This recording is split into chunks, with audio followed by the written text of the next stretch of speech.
make sure everybody understands what this is about.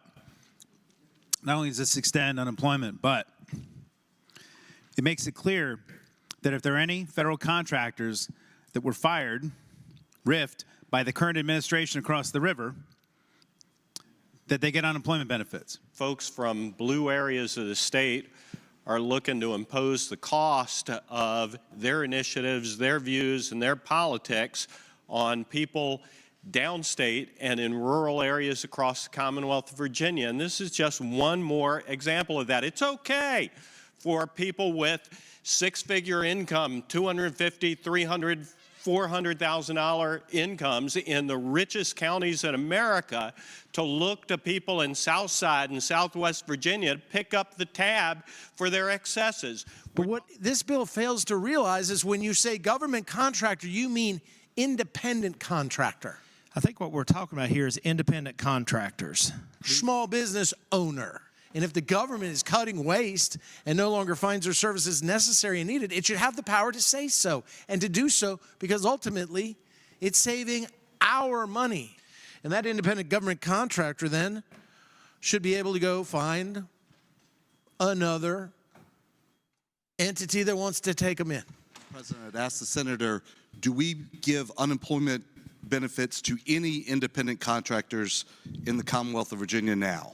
Not since the pandemic. Would the senator agree that if we were to extend unemployment benefits to independent contractors, it would either have to be the taxpayers that are picking up that bill because it is not permitted under the federal unemployment program? I would agree with the senator that the federal unemployment program typically does not cover unemployment for independent contractors.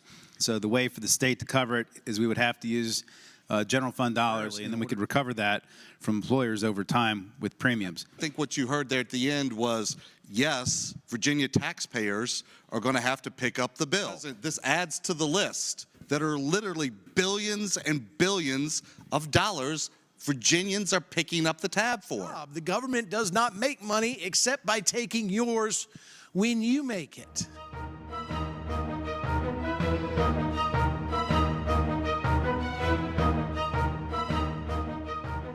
And it amazes me, Madam President, because this we should not be paying for in my area when somebody is basically a small business owner and they lose a contract. If you just want to go and see how many homes are being put up for sale right now. I know. I've seen all these houses going on the market in Alexandria, Arlington, Fairfax, Madam President. 1 million, 1.5, 2 million. So they're not being robbed of their place of dwelling. Probably going to make a nifty profit. And hopefully they'll find another way to use their talents except attaching yourself like a carbuncle to the government function. People need this relief, and it's needed to help soften the blow in our budget, which is what Elon Musk and the DOGE group or whatever they're doing on our economy right now. People didn't vote for this. There's no mandate for it. It's been done to the folks out our way by the folks on the other side of the aisle for the last 30 years, and nobody seemed to care about our folks. And I remember years ago when the other administration and other administrations that have placed very restrictive measures on the coal industry in Southwest Virginia.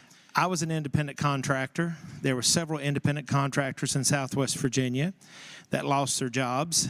We didn't ask that they be paid because they was independent contractors. They knew what they was doing.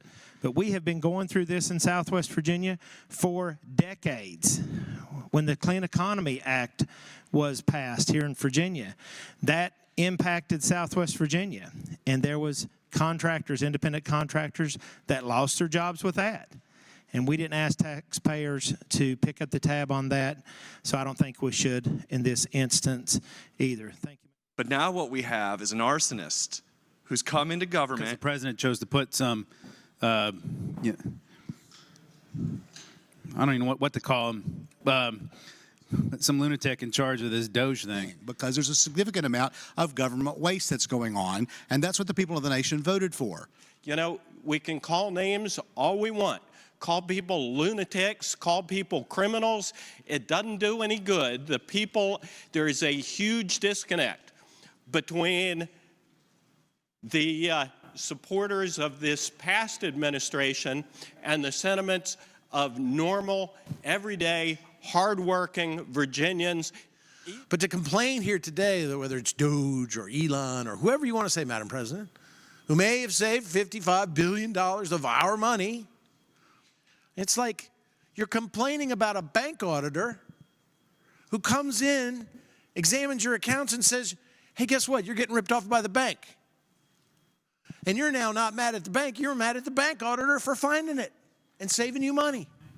Right now, if you are a federal contractor, you do not get unemployment benefits. If you are, in fact, a contractor company and you employ people to do the work, and those people, because of a loss of a government contract, lose their job, and you're an employee of that company, and it's a Virginia company, then that company, unless they're violating the law, has been paying into the Employment Trust Fund, and as a result of that, those employees would already qualify for unemployment insurance because they're employees of that company. It's perplexing to me why a bill that passed the House with 52 votes came to the Senate that has a 21-19 partisan division, and it was decided to add an emergency clause, taking it to a 4/5 requirement.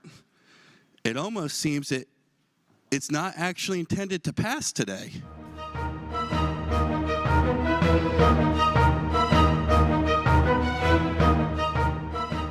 But with this emergency clause, after hearing the conversations, it's clear it's not going to get to that threshold. So again, I ask, is there any interest in removing the emergency clause so that this could seriously be discussed?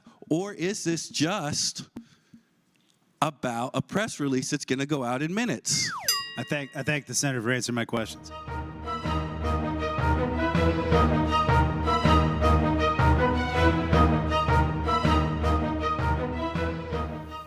For this to proceed, it's going to have to be in the budget that this body is going to consider on Saturday.